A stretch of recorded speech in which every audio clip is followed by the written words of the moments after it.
Bapak Ibu Saudara sekalian, kita masuk ke Tuhan Yesus sebagai imam. Pasti apa yang kita pelajari ini sebagian besar kita tidak pernah belajar, tidak pernah mengerti. Ya. Tuhan Yesus sebagai imam. Dan dalam kitab Ibrani khususnya kita menemukan itu. Bahwa Tuhan Yesus adalah imam kita. Nah, kalau Tuhan Yesus dikatakan berulang-ulang sebagai imam besar, apa maksudnya? Nah, di dalam komunitas orang Yahudi, jabatan imam ini sangat sentral, sangat penting. Dan tentu sangat terpandang, saudara, di masyarakatnya. Dalam bahasa Ibraninya, kohen. Kohen. Tetapi kalau imam itu tidak hidup sesuai dengan perilaku imam, nggak disebut imam, tapi komer. Kohen itu artinya imam. Tapi kalau imam itu perilakunya tidak patut, tidak pantas, disebut komer. Kalau sekarang mungkin pendeta. Ya. Kalau nggak pantas disebut apa? Pandita mungkin. Sengkuni. Saudaraku sekalian, kata kohen berarti seorang yang berdiri di hadapan Tuhan. Atau juga ada yang mengartikan orang kepercayaan. Kalau di Israel itu Bapak Ibu, yang jadi imam-imam itu biasanya keturunan Harun. Ya, keturunan Harun. Dari suku Lewi. Suku-suku lain tidak diperkenan. Ya. Jadi kita mengerti kenapa 11 suku yang lain harus memberi perpuluhan. Sebab untuk satu suku ini, mereka tidak bekerja. Ya. Dari 12 suku, satu suku tidak mendapat bagian tanah. Yang satu ini tidak mendapat bagian. Lewi ini. Maka saudara-saudara yang lain harus memberikan persepuluhan dalam bentuk hasil bumi. Hasil bumi. Kalau diuangkan, boleh. Asal ditambah 20%. Tapi orang sekarang tidak kenal. Tahunnya 10%. Padahal kalau dilihat dari konteksnya itu mestinya ditambah 20% dari harga hasil bumi itu. Banyak orang tidak tahu ya, karena nggak belajar Alkitab. Kalau domba atau piaraan itu domba yang lahir ke 10. 1, 2, 3, 4, 5, 6, 7, 8, 9, 10 itu harus diberikan. Kalau yang ke-5, ke-6 catat gimana? Ditukar yang 10. Itu jahat. Makanya di kitab Maleakhi Tuhan lagi marah tuh. Kamu kasih saya yang cacat, coba kasih bupatimu gitu kan. Tapi ayat yang berisi kemarahan itu dijadikan senjata pendeta untuk minta duit perpuluhan. Itu salah. Itu keliru. Ya, oke. Nah saudaraku, tapi pada zaman Raja Daud ternyata ada imam yang bukan dari suku Lewi. Ya. Nah, menjadi ketetapan bahwa yang harus jadi imam itu laki-laki. Tidak ada perempuan jadi imam. Tidak pernah. Kalau nabi perempuan ada. Kalau imam perempuan tidak pernah ada. Tidak boleh. Dan yang bisa menjadi imam itu usia 30 tahun sampai 50. Di bawah itu tidak boleh. Ini menjadi jawaban terhadap pertanyaan mengapa Tuhan Yesus mulai pelayanan usia 30. Sebelum umur 30 dia belum bisa jadi imam. Selama ini kan Bapak Ibu nggak tahu ya. Kenapa usia 30 tahun baru memberitakan Injil? Oh siapnya umur 30. Enggak. Bukan siapnya. Tetapi karena umur 30 baru sah. Baru boleh jadi imam. Di perjanjian baru selain tugas imam adalah mengajarkan hal-hal yang berkenaan dengan ritual agama. Tapi juga berkiprah dalam gelanggang politik. Bapak Ibu tahu bahwa imam-imam pada waktu itu harus berdiri di depan umat Israel menghadapi kekuasaan asing yaitu Kekaisaran Roma yang memerintah Yehuda. Dan Tuhan Yesus juga sebenarnya mengakui ya eksistensi imam ini. Tuhan Yesus juga mengakui. Jadi ketika Tuhan menyembuhkan orang sakit kusta, Tuhan bilang, ayo tunjukkan dirimu ke imam. Kenapa Tuhan berkata begitu? Ya, sebab kalau imam tidak menyatakan orang sakit kusta itu sembuh, Dia nggak boleh bergaul di masyarakat. Dia hanya boleh ada di luar kota, di pinggiran kota. Kalau dia masuk kota, dia harus berteriak, najis, najis, najis gitu. Seperti di pasar, air panas, maaf air panas gitu. Kalau ini najis, najis. Nah setelah disahkan imam, sudah sembuh, maka baru dia boleh. Jadi Tuhan mengaku eksistensi imam itu dalam tanda kutip, maaf ya, agak terpaksa. Sebab setelah Tuhan Yesus menjadi imam besar, tidak dibutuhkan lagi. Imam-imam itu tidak dibutuhkan. Tidak dibutuhkan lagi bait Allah. Tapi Tuhan Yesus harus tunduk kepada hukum yang ada pada waktu itu. Dan yang sudah sembuh didoakan, disembuhkan Tuhan Yesus harus menunjukkan diri kepada imam. Nanti imam akan memeriksa, suruh buka baju, diperiksa, ya. Diperiksa, harus buka baju, diperiksa. Setelah dinyatakan sembuh, baru di-declare sembuh, dia boleh di tengah masyarakat. Jadi Tuhan Yesus mengakui eksistensi imam karena hukum pada waktu itu. Oke. Di antara imam-imam itu ada pemimpin, yaitu imam besar atau imam agung, disebut sebagai Hakohen Hagadol, itu bahasa Ibrani-nya, atau Arkireus. Arki itu kepala, Hurius itu imam, jadi kepala imam, imam besar maksudnya. Imam besar ini mempunyai tugas yang penting sekali sebab dia melayani umat, melakukan ritual. Dia juga yang menghadap Allah di ruang mahsuci setahun sekali, mewakili umat. Imam besar ini juga ia berhak memberkati umat, ya, memercikkan darah di alat-alat ritual orang Yahudi. Dia memberikan korban sajian, korban pengampunan dosa bagi umatnya. Nah, pada zaman Kekaisaran Roma, imam besar ini ditunjuk oleh Kekaisaran Roma, bukan dipilih. Kenapa? Sebab Roma tidak ingin ada imam besar yang tidak pro Roma, berbahaya bagi posisi Roma. Jadi kita tidak heran kalau imam besar di Yehuda pada waktu zaman Tuhan Yesus itu tidak punya integritas, karena bukan murni pilihan, tapi penunjukan. Oke? Itu latar belakang secara ringkas. Fungsi imam itu memang di agama-agama sentral, mediator. Betul nggak? Yang memimpin upacara. Ternyata di Israel juga begitu, saudara. Ya. Nah, dalam Alkitab Perjanjian Baru, jelas sekali dikatakan bahwa Tuhan Yesus adalah imam besar yang sesungguhnya. Imam besar dan imam-imam dalam agama Yahudi, keturunan Harun suku Lewi. Itu berlaku hanya orang Israel.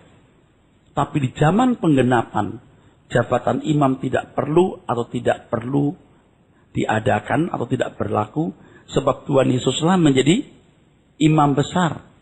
Dan manusia tidak membutuhkan manusia lain sebagai pengantara kecuali melalui Allah Anak, yaitu Tuhan Yesus Kristus. Dan Tuhan merobohkan tembok pemisah antara kafir dan Yahudi. Yahudi itu memandang orang non-Yahudi kafir, saudara. Orang Yahudi itu memandang orang non-Yahudi itu kafir. Jadi kalau orang Yahudi memandang goyim, orang non-Yahudi, itu kafir. Nah sekarang Tuhan sudah datang ke dunia, semua umat manusia bisa jadi umat pilihannya. Tembok pemisah itu dihancurkan. Maka imam yang tampil bukan lagi turunan Harun atau dari suku Lewi, tetapi Tuhan Yesus Kristus. Di dalam Ibrani 5 ayat 1 tertulis, sebab setiap imam besar yang dipilih dari antara manusia, ditetapkan bagi manusia dalam hubungan mereka dengan Allah, supaya ia mempersembahkan persembahan dan korban karena dosa. Jadi imam itu membawa persembahan kepada Tuhan untuk pengampunan umat. Kalau Tuhan Yesus membawa dirinya sendiri. Kalau imam besar membawa domba yang disembelih. Kalau Tuhan Yesus sebagai imam, dirinya yang disembelih. Nah perlu Bapak Ibu ketahui bahwa darah domba yang disembelih di perjanjian lama itu hanya simbol atau profetik atau nubuatan dari korban yang sesungguhnya yang Allah Bapa kehendaki. Jadi korban di perjanjian lama yang dilakukan oleh imam besar mewakili umat itu simbolis saja. Menyembelih kambing, tidak perlu. Kalau saudara melihat akar atau root dari agama Yudaism, maksud saya root atau akar dari menyembelih korban bagi orang Yahudi, saudara, itu korban pengampunan dosa. Untuk penghapusan dosa, untuk perdamaian dengan Allah, supaya murka Allah bisa diteduhkan dan umat bisa berkenan. Dan maaf ya, yang begini ini hampir tidak ada di agama manapun. Hampir tidak ada. Kalau ada mirip. Dan Bapak Ibu ketahui bahwa 1500 tahun sebelum Masehi, tepatnya 1440 sebelum Masehi, sudah ada pola ibadah ini. Oke? Kekristenan belum ada, pola korban sudah ada. 600 tahun setelah kekristenan baru ada muncul agama besar di Arab. Nah, orang Kristen tidak perlu mengadopsi korban-korban yang dilakukan oleh orang Israel. Kenapa? Itu simbolis. Itu nubuatan dari alat pembayar yang benar yang disediakan oleh Allah. Sesuai dengan apa yang ditulis dalam kitab Ibrani pasal 4 ayat 15 dan sampai Ibrani 5:10, bahwa Tuhan Yesus adalah imam besar yang mengorbankan dirinya sebagai korban penghapus dosa. Sekarang sudah masuk surga menjadi imam besar untuk selama-lamanya. Bukan menurut versi Harun. Kalau versi Harun kan harus keturunan Lewi dan bisa diganti-ganti. Ini menurut aturan Melkisedek. Kalau sudah tiba waktunya, nanti ada imam. Maka di Mazmur 110 ayat 1-4 dikatakan, aku tidak menyesal menjadikan engkau imam untuk selama-lamanya. Menurut aturan Melkisedek. Jadi kalau orang Yahudi setiap tahun terus-menerus mengadakan korban domba, karena belum waktunya domba yang sesungguhnya, anak domba Allah disembelih, yaitu mati di kayu salib. Jadi ini kan menjadi profetik atau nubuatan sekaligus apa tadi simbol. Ketika yang disimbolkan diterbitkan, ini nggak perlu semua. Ini nggak perlu. Jadi ada aturan, ada tatanan. Kenapa Tuhan nggak sampaikan jauh-jauh hari? Belum waktunya. Harus ada waktu yang tepat. Dan kalau bicara soal waktu, Tuhan yang menentukan, bukan kita, Bapa yang menentukan. Tuhan Yesus menyelesaikan tugas sebagai imam besar dalam dirinya sendiri. Kalau imam diberi wewenang untuk memberikan berkat kepada umat, kalau Tuhan Yesus imam besar, dirinya itulah berkat. Menggenapi yang dikatakan Tuhan kepada Abraham, dari keturunanmu semua bangsa akan diberkati. Berkat itu Tuhan Yesus. Jadi berkat Abraham jangan dilihat dari sudut finansial atau berkat jasmani, itu sesat. Berkat yang dimaksud Alkitab adalah keselamatan dalam Yesus Kristus. Di mana akan lahir atau datang imam besar yang akan mewujudkan, saudaraku sekalian, semua yang dinubuatkan dalam perjanjian lama.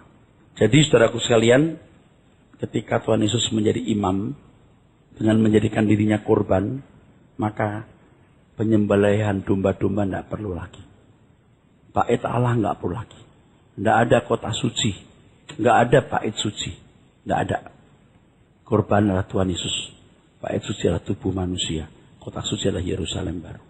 Tapi orang Yahudi sampai hari ini mereka masih melakukan korban seperti ini walaupun tidak seketat zaman dulu, ya. Mereka masih mensakralkan kota Yerusalem sebagai kota di mana mereka yakin akan menjadi pusat pemerintahan Raja Daud atau Mesias yang mereka yakini. Bagi orang Kristen nggak ada tanah suci, nggak ada. Nggak ada itu Yerusalem di bumi ini, Yerusalem baru. Nggak ada bait suci, tubuh kita bait suci. Amin. Itu different dengan agama Yahudi. Dan different dengan agama lain yang mirip dengan Yahudi. Oke, saya teruskan ya. Jadi dengan penyalipan Tuhan Yesus, sebenarnya agama Yahudi sudah tidak dibutuhkan lagi. Nggak dibutuhkan, agama itu nggak dibutuhkan. Agama itu nggak dibutuhkan. Dengan ritual, dengan atribut-atributnya nggak dibutuhkan lagi. Yang dibutuhkan kebenaran dalam batinnya. Makanya kekristenan itu sangat cerdas. Very smart. Yang nggak bisa dibandingkan. Oke, saya teruskan. Masih bertalian dengan tema mengenai Tuhan Yesus sebagai imam. Maka perlu kita membahas secara khusus hal kurban. Dalam lingkungan orang beragama, hal mengorbankan binatang bagi Allah atau dewa yang disembah bukan hal yang asing sejak zaman purbakala. Kalau tadi imam bukan hal yang asing, betul? Sekarang kurban. Bukan hal yang asing. Dalam berbagai keyakinan, hampir selalu dapat dijumpai praktek kurban ini. Dan banyak motivasi yang mendorong praktek kurban dalam berbagai agama. Motifnya menyenangkan Allah atau dewa, itu pasti. Ya, seakan-akan kalau sudah memberikan kurban, mereka memenuhi kewajiban sebagai umat. Betul? Sebagai penghormatan dan pengabdian kepada Allah atau dewa yang mereka sembah. Supaya mereka diperkenan. Bahkan tidak sedikit yang meyakini bahwa kurban-kurban tersebut mengandung semacam kuasa supernatural. Ini namanya sebuah kurban yang mengandung mistis. Kurban bernuansa mistik. Kalau di Jawa ini kan ada gunung yang supaya tidak mendatangkan bencana dikasih kepala kerbau. Jadi kepala kerbau itu kan dianggap sebagai sesuatu yang mempunyai kuasa supranatural atau paling tidak diingini oleh dewa atau ilah yang bisa mendatangkan berkah atau bencana. Ini korban menurut konsep-konsep agama-agama, ya. Sama seperti tadi imam, selalu ada perlu mediator. Nah, ternyata korban-korban seperti ini sudah dilakukan oleh nenek moyang umat pilihan. Abraham, Ishak dan Yakub sudah membuat korban. Saudara kalau baca Alkitab kan mereka sering memberikan korban. Bahkan Kain dan Habel pun sudah. Nuh pun juga memberikan korban. Coba dari mana kalau bukan dari Adam dan Hawa? Betul? Iya dong. Kain dan Habel dari mana kalau bukan dari Adam dan Hawa? Dan hewan menjadi sarananya. Ketika dipersoalkan, mulai kapan sih manusia tahu mesti memberikan korban? Salah satu kemungkinan adalah ketika Tuhan menyembelih hewan untuk menutupi aib dan malu Adam Hawa ketika sadar mereka telanjang di Taman Eden. Betul? Itu maksudnya. Tapi ini sebenarnya juga tidak kokoh. Itu kan tafsiran. Kalau gereja-gereja tertentu yakin banget. Sampai mereka meyakini kenapa kurban Kain ditolak, Habel diterima. Karena Habel bau darah, Kain tidak berbau darah. Nah kita persoalkan. Nah kalau Kain nggak tahu gimana? Oh mungkin. Adam Hawa sudah mengajarkan. Kalau kasih kurban harus berbau darah ya nak. Kain bandel. Mungkin. Ini kan semua tidak jelas. Kalau dulu zaman saya masih kecil, saya ingat guru sekolah minggu saya berkata begini. Kenapa korban Kain ditolak, saudara? Kenapa anak-anak? Karena Kain memberikan persembahan buah-buahan yang busuk. Padahal di Alkitab nggak ada kata busuk, saudaraku. Ini bisa aja itu guru sekolah minggu. Sampai besar itu ada satu asumsi bahwa Kain itu memberikan persembahan itu jeruk busuk, pepaya busuk, durian busuk. Ya pantesan nggak bisa hidup. Mulak-mulak itu anginnya gitu. Jadi waktu dibakar tuh nggak bisa hidup. Terus asapnya kemana-mana. Tapi kalau Habel naik gitu. Alkitab tidak pernah berbicara dengan jelas. Tapi one day kalau Tuhan singkapkan saya akan ngomong. Ya. Tapi so far sejauh ini memang kita nggak tahu kapan sih sebenarnya perintah Allah memberikan korban. Nggak ada. Dan kalau sampai suku-suku di dunia ini melakukan korban semacam ini, itu masuk akal. Kenapa? Nenek moyangnya sama. Ahli bahasa pernah menyelidiki bahwa ternyata semua bahasa itu punya kaitan. Dan setiap bangsa hampir selalu punya cerita-cerita yang mirip-mirip. Hampir selalu punya cerita yang mirip-mirip. Bagaimana bisa tahu? Ya karena nenek moyangnya sama. Setelah pembangun Menara Babel mereka tercerai-berai. Nah, dokumen yang tidak tertulis, dokumen lisan itu kan diwariskan dari mulut ke mulut, dari keturunan ke keturunan. Nah, tidak bisa dibantah bahwa Allah tidak menolak praktek korban-korban itu. Dalam kisah Ayub, Tuhan diredakan marahnya oleh Ayub dengan korban. Jadi ketika Tuhan mau membunuh sahabat-sahabat Ayub karena tidak sepenanggungan dengan Ayub, lalu Tuhan berkata, bikin korban. Aku ampuni mereka. Wah, Ayub bikin kurban. Teman-teman Ayub tidak jadi dibunuh. Dan itu sudah sering dilakukan oleh Ayub sebelum Ayub jatuh miskin. Sebelum Ayub menghadapi pencobaan yang berat. Dia selalu membuat kurban untuk anak-anaknya kalau anaknya berbuat salah. Dan kurban yang dilakukan oleh Ayub itu kurban bakaran. Kurban bakaran itu, saudaraku, domba atau binatang yang dipotong-potong, habis seluruhnya kebakar. Nah, ketika Tuhan memerintahkan Abraham memberikan korban, itu pasti karena Abraham sudah tahu praktek korban ini sudah dikenal oleh bapak-bapak moyang. Dan Allah menyetujui, Allah mengoke. Ditetapkan oleh Musa dalam ibadah bangsa Israel kepada Allah Yahweh. Ditetapkan, dirumuskan, jadi legal di atas kertas, on paper, menjadi hukum. Nah, pertanyaannya, mengapa Allah menyetujui praktek kurban sebagai bagian dari ibadah para nenek moyang dan khususnya bapak-bapak moyang Israel? Kenapa Allah setuju? Anda ngerti nggak kalau seandainya hari ini, ayo kita bikin kurban untuk Tuhan. Kita cari kambing yang paling bagus, kita potong-potong, kita bakar terus. Terimalah persembahan. Lucu nggak? Sangat lucu. Tapi kenapa Tuhan mengizinkan hal itu? Jawabnya tidak sulit. Sebab Tuhan menyesuaikan diri dengan pola berpikir manusia pada zamannya. Jadi manusia pada zamannya kan primitif, betul? Bodoh, tidak mengenal kebenaran. Yang mereka pahami untuk menyenangkan yang disembah itu korban. Tidak ada cara lain. Dan Allah memakai kendaraan itu atau sarana itu untuk membentuk sikap hati mereka terhadap Allah. Entah dengan cara apapun, sejauh diperkenan Allah. Oke saja. Jadi kendaraan tidak terlalu penting. Sebab yang penting isinya. Isinya adalah sikap hati mereka terhadap Allah Yahweh. Nah, di zaman penggenapan, korban yang sejati adalah Tuhan Yesus Kristus. Setelah itu, buang. Sekarang kamu saya ajarkan yang benar. Saatnya kamu pintar. Saatnya kamu mengerti. Makanya dikatakan oleh Tuhan Yesus, nabi-nabi dan orang-orang benar dulu ingin melihat apa yang kamu lihat. Ingin mendengar apa yang kamu dengar. Tapi mereka tidak melihat dan mereka tidak mendengar. Sebab ini untuk kamu. Juga bangsa Israel.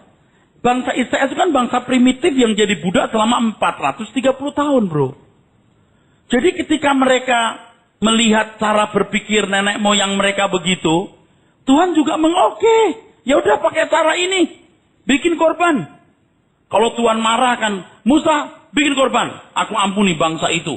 Lalu Musa bikin korban. Sucikan dirimu, sembelih domba, lalu bikin korban. Jadi korban itu bagi bangsa Israel untuk pengampunan dosa, meredakan kemarahan Allah, jalan pendamaian. Supaya umat memperoleh perkenanan Allah. Dalam hal ini, Tuhan menyesuaikan diri dengan pengertian yang dimiliki orang pada zaman itu. Kalau bagi bangsa Israel, mengikuti pengertian yang dimiliki bangsa Israel. Harus dipahami bahwa praktek korban yang dilakukan oleh umat Israel, itu nggak menyelesaikan final untuk memperoleh pengampunan, meredakan kemarahan Allah, pendamaian dan perkenanan Tuhan. Finalnya itu salib. Tapi karena mereka tidak bisa ngerti, tidak akan pernah bisa mengerti.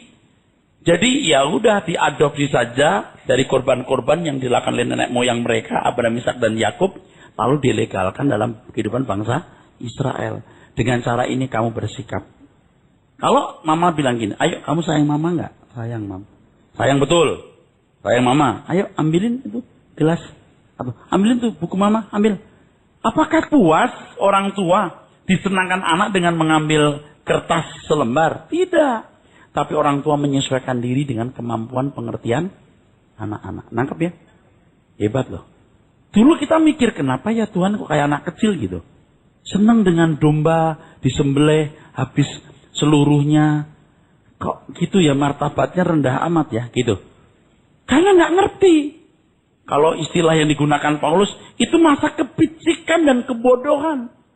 Maka Injil itu rahasia yang tersimpan berabad-abad. Korban-korban itu hanya simbol dan profetik. Tadi saya sudah mengatakan itu.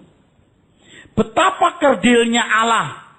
Kalau bisa dipuaskan hanya dengan korban binatang, seakan-akan Allah yang maha mulia sama dengan dewa-dewa yang rendah martabatnya. Betapa kerdilnya Allah kalau bisa dipuaskan secara ideal oleh korban binatang, seakan-akan Allah yang maha mulia sama dengan dewa-dewa yang rendah martabatnya. Betapa bodohnya orang tua merasa bahwa dirinya telah mendapatkan pengabdian anak hanya karena anak mengambil selembar kertas di bawah. Paham? Bukan itu targetnya. Ada yang lebih tinggi dari itu. Korban yang sesungguhnya adalah Tuhan Yesus Kristus. Ia adalah Allah yang merendahkan diri atau mengosongkan diri menjadi manusia. Dalam hidupnya sebagai manusia, ia membuktikan ketaatan kepada Bapa di surga sampai mati di kayu salib. Tuhan Yesus Kristus harus menderita dengan menumpahkan darah. Harus mengalami kematian. Harus turun dalam maut. Harus mengalami kebangkitan. Itulah rule of the game. Itulah proyek keselamatan yang tidak bisa tidak harus berlangsung. Untuk ini Tuhan Yesus menyediakan diri sebagai korban. Sebagai anak domba yang tersembelih. Korban yang dibakar habis seluruhnya. Artinya harus sampai mati. Nah baru kita belajar mengapa harus sampai mati. Menurut saya, kalau Adam berasal dari corpus delicti, tidak ada korban.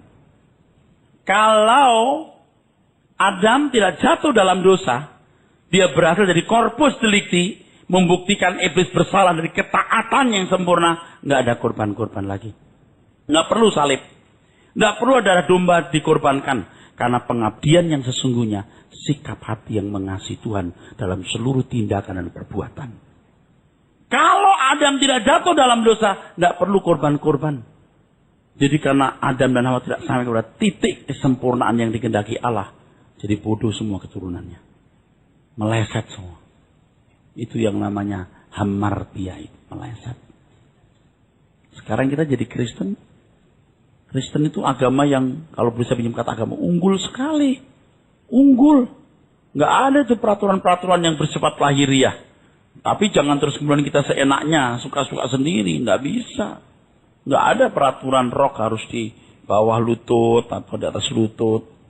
Kamu mesti punya hati yang mengerti apa yang pantas di hadapan Tuhan. Betul? Nggak ada itu peraturan kalau naik motor nggak boleh mekangkang. Kalau naik kuda gimana? Kalau Adam nggak jatuh dalam dosa, babi masih ada. Dan mungkin kita nggak pernah makan babi. Karena babi itu memang disetting untuk makan kotoran. Babi itu disetting makan kotoran, saudara. Makanya tidak sehat. Manusia disetting makan buah dan sayur dan biji-bijian. Kalaupun daging, mungkin daging domba. Mungkin. Jadi kalau orang nggak makan babi, dasarnya bukan karena babi itu haram. Kalau orang Kristen, dasarnya karena tidak sehat. Sekarang kita kan membedakan, saudaraku, antara religius dan hygienis. Padahal mestinya yang hygienis pun juga itu religius. Nggak boleh dipisah. Jadi kalau hari ini Anda nggak makan babi, bukan karena babi itu haram. Karena itu tidak bertanda sehat. Kalau dagingnya dikit boleh nggak? Ya kompromi lah, bolehlah kompromi. Iya. Kok sampai begitu sih Pak larangannya? Tuhan itu absolut. Tuhan itu mutlak. Kalau Tuhan mau Anda sehat itu bukan sehat 99% loh, 100%. Jadi mutlaknya luar biasa. Kita ini orang berdosa yang jauh dari kemutlakan. Sering kompromi-kompromi. Dan Tuhan luar biasa. Punya toleransi kepada kita. Hebat kan? Kristen itu luar biasa. Bukan karena saya beragama Kristen. Makanya kalau saya disuruh dialog, gak mau. Gak akan ketemu. Iblis itu mencoba menghindarkan Tuhan Yesus dari kayu salib. Kalau sampai dia bisa menghindarkan Tuhan Yesus dari kayu salib, dia berhasil. Berhasil menggagalkan proyek penyelamatan manusia. Tapi kalau tidak bisa, dia berharap di ujung kematiannya dia menyangkal Bapa. Dan itu pencobaan-pencobaannya saya tunjukkan di sini kan. Sejak dia dibaptis, lalu Bapa di surga berkata, ini anakku yang kukasihi, kepadanya aku berkenan. Sejak itu kan langsung dicoba itu. Seperti Ayub begitu dipuji, ini tidak punya salah, langsung dihajar. Dicobai dengan berbagai pencobaan, mau diangkat jadi raja, begitu kan ya. Petrus mencegah jalan ke Yerusalem, tuh lihat. Yohanes Yakobus marah sama orang Samaria karena pada waktu melewat kotanya dicegah tuh. Karena mereka tidak ingin Tuhan Yesus dan murid-muridnya ke Yerusalem. Karena orang Samaria musuhan orang Yerusalem. Wow, marah Yakobus sama Yohanes. Dibilang, Tuhan kirimkan api, bunuh, bakar. Tuhan marah. Tuhan marah. Kalau Tuhan menurunkan api, pengosongan dirinya gagal. Sama seperti ketika dia merubah batu jadi roti. Bisa, tapi tidak perlu. Ketika dia menurunkan malaikat. Kau pikir aku tidak bisa turunkan malaikat? Bisa, mau. Wah, kalau malaikat diturunkan, Lucifer kedua ini yang jatuh. Nah, yang paling hebat itu waktu disalib. Eloi, Eloi lama sabatani. Kenapa kau tinggalkan aku, Bapak? Dia nggak mengumpat. Dalam tanganmu kuserahkan rohku, nyawaku. Dalam tanganmu kuserahkan nyawaku. Seperti Ayub, dihabisin semua, habis, nggak sisa. Ya Tuhan, gue salah apa? Betul nggak? Tapi saudara, Ayub berkata, apa kita hanya menerima apa yang baik saja? Itu nggak curiga loh. Dalam segala hal Ayub tidak bersalah dengan mulutnya. Hebatnya, Tuhan Yesus pun juga tidak bersalah. Lulus. Tapi kalau Ayub hanya sampai di daging, Tuhan sampai di nyawa. Kenapa harus nyawa? Karena dia harus turun ke kerajaan maut. Jadi Tuhan Yesus itu luar biasa menghadapi salib. Sampai akhirnya dia disalib dan menang. Jebret, dia menang. Nah, kesediaan ini menjadi korban ini, dia berhasil menjadi corpus delicti. Untuk merebut segala kuasa di surga dan di bumi. Dan saat itu iblis tidak bisa masuk surga lagi. Dia jatuh dari surga seperti kilat. Jadi korban, mestinya yang jadi korban itu siapa? Adam. Adam jadi corpus delicti. Kalau dia berhasil jadi pokok keselamatan, aitios, dia gagal. Lalu manusia tidak menjadi manusia seperti yang dikehendaki Allah. Yang dikehendaki Allah itu manusia segambar dengan Allah, serupa dengan Allah. Tidak usah pakai hukum, tidak usah pakai peraturan. Semua yang diucapkan, semua yang diputuskan, semua yang dilakukan sesuai pikiran perasaan Allah. Amin. Jatuh dalam dosa, meleset. Jadi perlu hukum. Supaya manusia nggak jadi binatang. Dan untuk menyenangkan Allah, karena hubungannya putus, pakai korban. Nah, kalau orang Israel gimana? Nggak bisa rame-rame begitu. Ada satu yang menjadi wakil, imam. Betul? Udah kacau, saudaraku.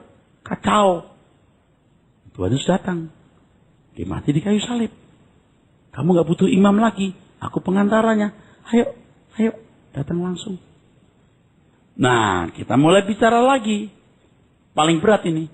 Kalau saudara percaya Tuhan Yesus sebagai imam, Anda harus diperdamaikan. Diperdamaikan artinya bukan jadi sekedar orang baik. Kalau cuma sekedar jadi orang baik, tidak perlu agama Kristen, tidak perlu Tuhan mati di kayu salib, tidak perlu. Tidak perlu. Diperdamaikan itu artinya punya persekutuan yang mestinya harus terjalin antara Allah dan umat yang segambar dengan dirinya. Bukan dikelilingi oleh hukum, dikelilingi oleh kehendak Allah. Maka aku melakukan kehendak Allah dan menyelesaikan pekerjaannya. Ini manusia yang Tuhan kehendaki. Nah, kita tuh kalau mau diperdamaikan harus masuk wilayah ini.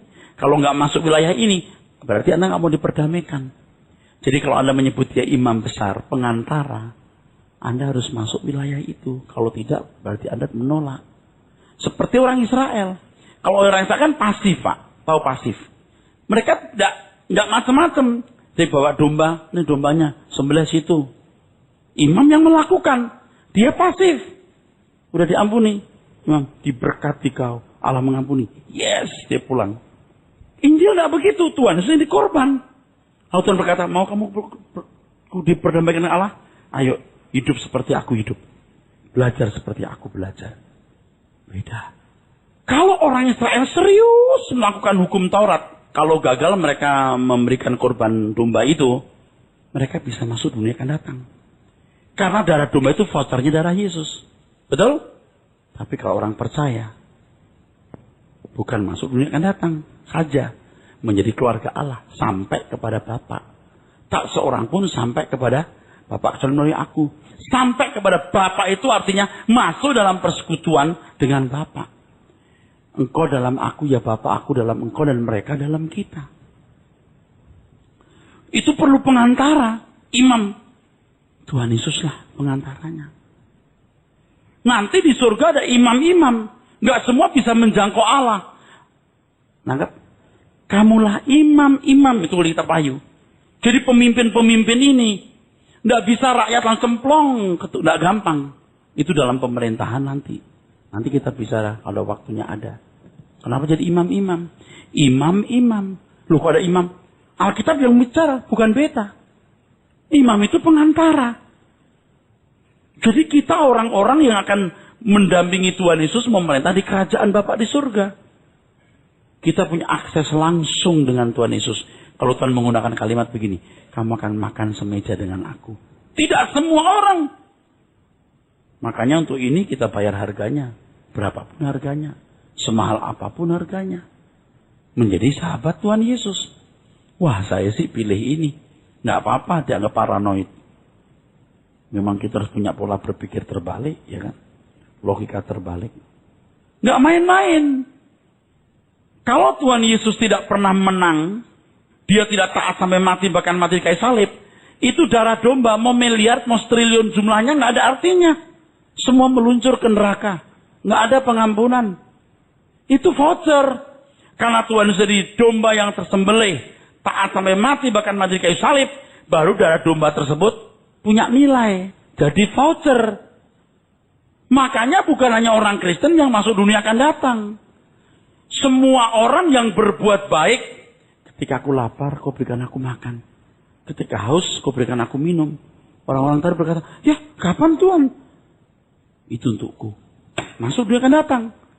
Beda dengan orang percaya. Memerintah bersama-sama Tuhan Yesus. Jadi apa yang dilakukan orang Israel oleh Abraham, Ishak, Yakub, Ayub, itu bukan mubazir. Korban-korban itu punya nilai. Karena itu profetik dan simbolis, betul? Jadi ketika Tuhan Yesus menang, taat sampai mati, bahkan mati di kayu salib, baru ini berarti semua dosa dipikul oleh Tuhan Yesus. Dan Tuhan bisa menghakimi Yesus sebagai hakim. Dia berhak menentukan siapa yang selamat, tidak selamat. Bapak mempercayakan kepada anak. Karena anak yang membeli. Kalau orang dulu bilang begini, termasuk saya. Ya biarpun dia berbuat baik apapun, gimana pun baiknya, tetap ada dosanya. Nggak bisa selamat. Nggak bisa. Kenapa? Tuhan yang beli dia. Dosa semua dipikul di kayu salib. Nah ini bicara soal penebusan. Kita itu punya Tuhan Yesus itu imam besar yang membuat kita tidak sama dengan orang-orang yang tidak memiliki imam besar Tuhan Yesus. Nah, orang Yahudi itu dia menolak Mesias, masih menyembelih domba. Hei, darah domba nggak bisa menyucikan, bro. Darah domba nggak bisa meredakan kemarahan Tuhan. Darah domba nggak bisa kamu berkenan. Emangnya martabatnya rendah Allah. Allah macam apa sih? Seneng sama domba disembelih darahnya, tercurah dibakar terus harum terus. Wah Tuhan senang mencium keharuman domba. Itu dalam konteks perjanjian lama yang pengertiannya masih terbatas.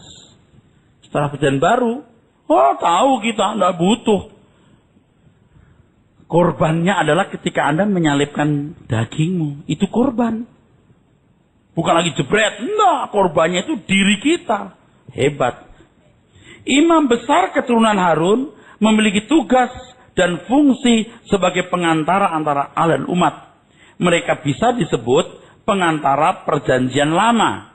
Sedangkan Tuhan Yesus itu pengantara perjanjian baru. Kalau di perjanjian lama, umat tidak bisa berhubungan langsung, harus lewat imam. Tapi di perjanjian baru, umat bisa langsung berhubungan dengan Allah melalui putra tunggalnya. Makanya imam-imam besar tidak dibutuhkan lagi. Nah sekarang orang Kristen ada yang pendeta jadi mediator. Dikit-dikit didoakan pendeta. Dikit-dikit didoakan pendeta. Seakan-akan pendeta punya nomor HP khususnya Tuhan. Punya password. Anda jangan bodoh. Kalau 15, 20, 30 tahun yang lalu pendeta jadi sentral. Sekarang udah saatnya tidak. Tergantung Anda masing-masing. Carilah Tuhan. 1 hari setengah jam, 1 jam duduk meditasi. Masuk kalah sama orang kebatinan kita. Ayo. Tapi tentu nggak cukup dengan meditasi. Meditasi yang pikiran kosong bisa tidak karu-karuan. Disertai dengan pengertian akan kebenaran. Tuhan Yesus adalah imam besar yang sesungguhnya. Dia pengantara perjanjian baru. Di sini saya menjelaskan arti pengantara yaitu mesites, yang artinya penghubung dua belah pihak. Ini sama dengan mediator. Berdamai dalam konteks perjanjian baru memiliki persekutuan yang ideal dengan Allah. Alkitab mengatakan berilah dirimu didamaikan dengan Allah. Artinya berdamai di sini memiliki persekutuan dengan Allah. Ada dialog dengan Allah. Bisa sepikiran, seperasaan dengan Allah sehingga segala tindakan kita menyenangkan Dia. Makanya kita harus punya pikiran perasaan Kristus. Ini bedanya dengan pendamaian bagi bangsa Israel. Mereka pasif. Pasif diperdamaikan. Dia menyediakan dia jadi pendamaian, bro. Anda bisa ketemu langsung. Kalau orang Israel suruh nunggu tuh sono di halaman. Imam besar yang ketemu Allah di ruang mahsuci sendiri. Sekarang Tuhan Yesus yang mempersembahkan darahnya. Supaya Anda bisa menjadi manusia seperti yang dikehendaki oleh Allah sejak semula. Manusia yang punya persekutuan dengan Allah. Tanpa hukum, tanpa peraturan, tetapi semua tindakannya sesuai dengan pikiran perasaan Allah. Makanya ada kekristenan. Anggap maksudnya? Makanya ada kekristenan. Imam besar kita Tuhan Yesus itu maksudnya kalau Anda mengakui Anda punya panggilan untuk menghampiri Allah. Karena Anda ada imamat-imamat yang rajani. Itu hebat loh. Itu hebat loh. Kalau Anda anggap itu biasa, something wrong. Salah yang salah dalam hidupmu. Itu luar biasa. Di perjanjian lama, nyaris nggak ada itu sebutan Allah sebagai Bapa. Kurang ajar dianggapnya. Kita boleh. Kenapa nggak kita sebut-sebut? Kenapa nggak kita hampiri? Dia jadi imam. Mahal pertaruhannya. Kenapa kita tidak serius, saudaraku? Kita harus masuk ruang mahsuci Allah. Supaya kita layak masuk ruang mahsuci Allah. Harus punya karakter seperti Bapa. Saya tahu kita semua punya cacat, kekurangan, dan kelemahan. Tapi kita bisa minta ampun. Artinya begini. Bapak, aku bukan jelek. Aku sangat jelek. Aku bukan buruk, tapi lebih dari buruk. Brengsek! Tapi terimalah aku, Tuhan. Bapak, putramu telah menebus salahku. Kita punya keberanian. Kadang-kadang kalau kita menghadap Tuhan, kita ingat kita punya masa lalu, punya track record kita yang buruk, atau watak kita yang masih buruk. Kita juga minder. Nah, setan bilang begini, kamu gak pantas, sudah nanti kalau udah suci, sungguh-sungguh sekarang belum. Jangan dengar. Tuhan, aku buruk. Aku orangnya emosian. Aku temperamen. Ya Tuhan, kau tahu kelakuanku buruk. Memalukan yang kulakukan. Tapi Tuhan, aku minta ampun. Putramu telah memikul dosa-dosaku, ya kan? Sekarang aku menghampiri engkau, Bapa. Tapi kalau Anda nggak menghampiri Bapa karena Anda merasa terintimidasi. Tahu? Kamu berdosa, kamu nggak layak, nggak pantas. Itu setan, saudara. Pendakwa yang jahat itu. Jangan hampiri Tuhan. Aku mau lebih baik Tuhan dari hari ini. Besok kalau matahari terbit di ufuk timur. Buat aku lebih baik dari hari ini. Aku mau Tuhan. Tiap malam begitu. Masa kita nggak berubah? Saya lakukan tiap malam. Bapa di surga. Aku belum seperti putramu Tuhan Yesus. Aku tidak tahu berapa kali aku buat kau senyum hari ini atau berduka. Tapi terimalah aku Tuhan.